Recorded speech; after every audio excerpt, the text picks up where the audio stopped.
To create a public servers, open Roblox in your favorite browser and find out the experience where you want to create a server. From the experience, click on servers and then click on create private server.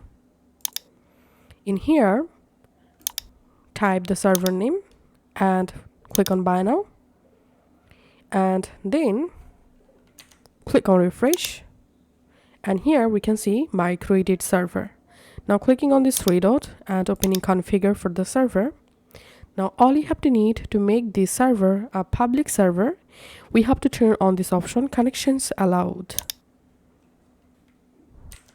And now if you want to add different members to your server, you can just click on add people and search using their username and click on add, and that's how you can add members to your public server.